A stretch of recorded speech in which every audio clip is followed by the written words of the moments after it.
Olá, professora, tudo bem? Bom, espero que esteja, né? Inclusive quando for ver esse vídeo, pelo amor de Deus. Eu sou Anastácio, seu aluno do 5º NB. Bem, prof, atendendo a pedido, farei aqui um resumo de 3 acordos que tratam de ação de uso capião.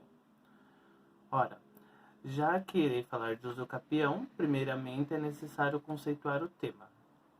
Uso capião é um modo de aquisição da propriedade ou de qualquer direito real que se dá pela posse prolongada da coisa, de acordo com os requisitos legais, sendo também denominadas de prescrição aquisitiva.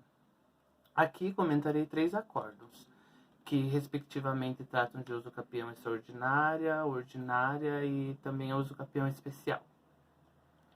Bem, o primeiro acórdão trata-se de um recurso interposto por Hilda Cornélia Gonçalves contra a decisão emitida pela presidência do STJ, que não conheceu do agravo em recurso especial que interpusera. Aqui falarei de um caso de uso capião extraordinária. No caso em questão, Marta, que no caso é a agravante, relata que há 24 anos passou a viver com seu falecido companheiro no imóvel, objeto da ação. Afirma que à época em que chegou ao sítio, este não tinha quaisquer plantações e se encontrava em péssimas condições.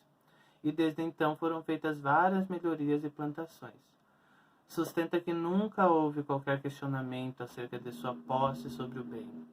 Por essas alegações, num pedido de reintegração de posse interposto por Hilda, o mesmo foi julgado improcedente. Inclusive, a parte agravada foi condenada ao pagamento das custas processuais e honorários de sucumbência, no importe de 15% sobre o valor da causa devidamente atualizado. Porém, foi suspenso sua exigibilidade em razão da gratuidade de justiça, né? Porque foi Hilda. Hilda fez o pedido da gratuidade de justiça e por isso ficou isenta da sucumbência. O pedido de uso capião foi julgado improcedente nos termos dos artigos 487, parágrafo 1, com o artigo 373.1 do CPC de 2015, condenando a agravante ao pagamento das custas processuais e honorários de sucumbência no importe de 15% sobre o valor da causa, devidamente atualizado. No entanto, também suspendeu sua exigibilidade porque deferiu-lhe a gratuidade da justiça. Por sua vez, Marta residia no imóvel há mais de 24 anos, sem intervenção de ninguém, até que surgiu Hilda exigindo o imóvel, alegando que era de sua propriedade, e com isso ingressou com ações para reaver seu bem. No entanto, sua ação e seus recursos foram todos derrubados, sob o fundamento de que Hilda não havia provas capazes para recuperar o seu imóvel. Hilda, por sua vez, ingressou com agravo interno contra a decisão do STJ, que não conheceu do agravo em recurso especial que a interpusera. A excelentíssima senhora ministra Nancy Endrich, acho que é assim que fala, não sei se eu pronunciei correto. Se pronunciei, desculpa. Relatora do caso, fundamentou que nas alegações de Hilda faltaram comprovações, provas concretas, que quanto aos requisitos de posse, houve ausência de animus domini, ou seja, houve a falha da intenção de dono ou proprietário da coisa, mesmo quando se trata de possuidor do bem. Trata-se de um dos requisitos do uso capião que o possuidor prove a posse em nome próprio. E o animus domini, ou seja, a intenção de ser dono do bem, é o que faltou. Logo, improvidos os recursos de Hilda, ela ainda ingressou com embargos de declaração, alegando obscuridade na sentença. Entretanto, o mesmo foi interposto fora do prazo e, por isso, o recurso de Hilda foram julgados improcedentes. E Marta continuou linda e maravilhosa no seu imóvel. Esse foi o primeiro acórdão. O segundo acórdão é referente a uma ação de uso capião ordinário. Trata-se de apelação interposta por José de Oliveira e Wanda Aparecida dos Santos.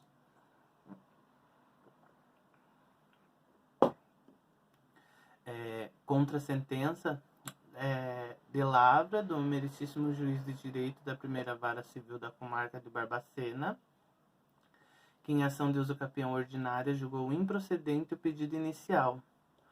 Os autores foram condenados ao pagamento das custas, despesas processuais e honorários advocatícios. Estes no percentual de 10% sobre o valor atualizado da causa, de acordo com o artigo 85, parágrafo 2º do CPC, ficando suspensa a exigibilidade por estar a parte autora litigando sob o palio da justiça gratuita. Em suas razões recursais, os apelantes afirmaram que os pressupostos necessários à aquisição da propriedade, através da prescrição, foram demonstrados por meio de prova documental e testemunhal. O preparo recursal não foi recolhido, porque às apelantes concedeu-se os benefícios da gratuidade da justiça. Bem, a ideia mais geral da posse é a de um estado de fato, pelo qual uma pessoa tem em seu poder uma coisa, detém na sua guarda ou para uso ou com seu ânimo de tê-la como própria. Este estado de fato pode ou não corresponder a um direito da pessoa que exerce o poder sobre a coisa. É tomando em consideração só por si, sob determinadas condições, é por um lado tutelado pelo ordenamento jurídico e produz, por outro lado, efeitos vários até ao ponto de se transformar num estado de direito.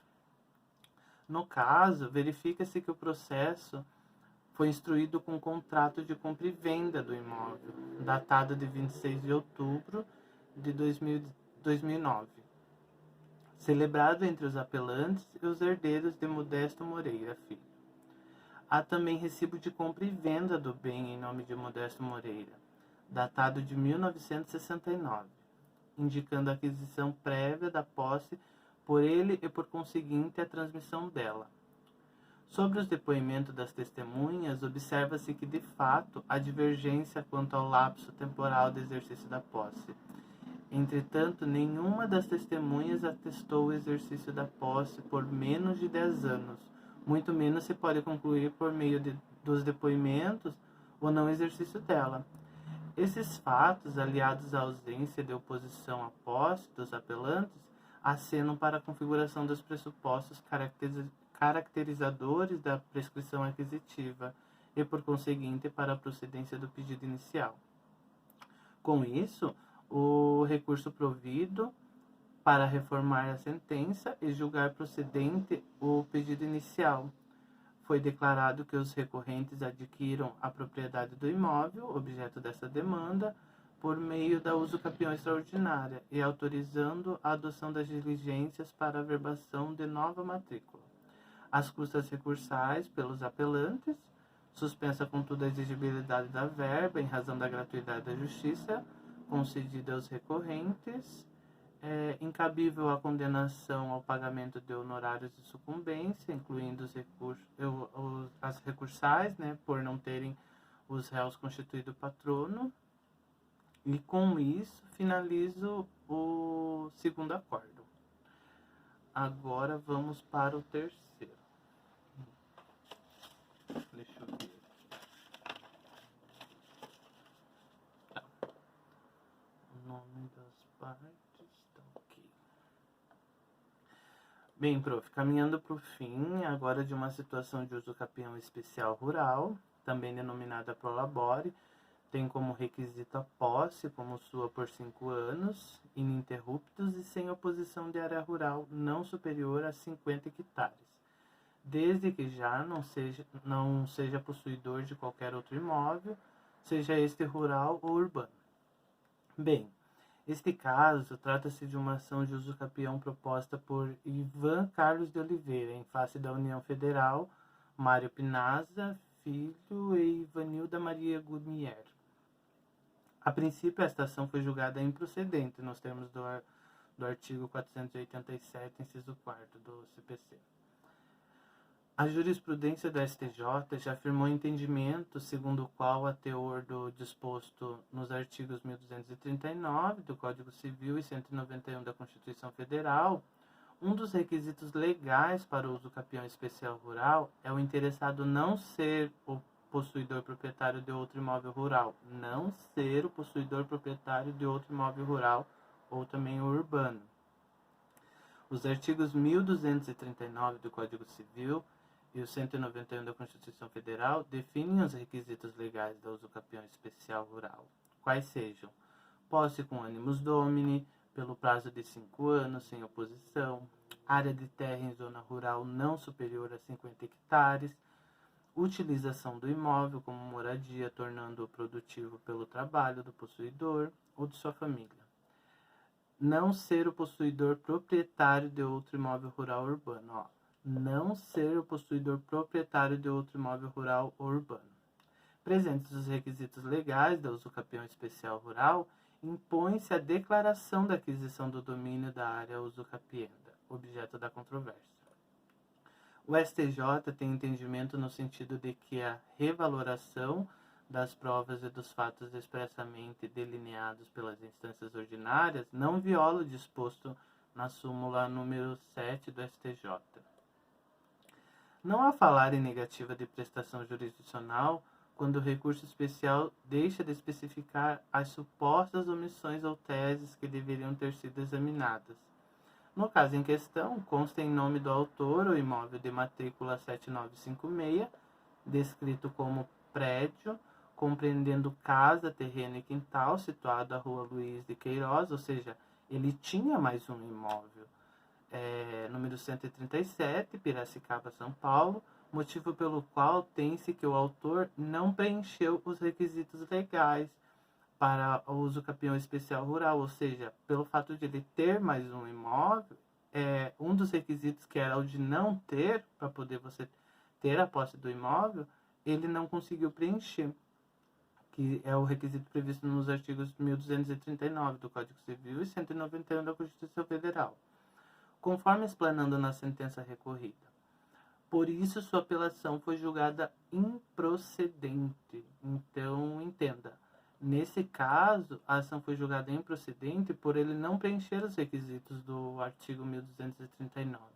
Com isso, o imóvel não foi dado a ele e sua apelação foi improvida. Bem, prof, falei correndo, sei, mas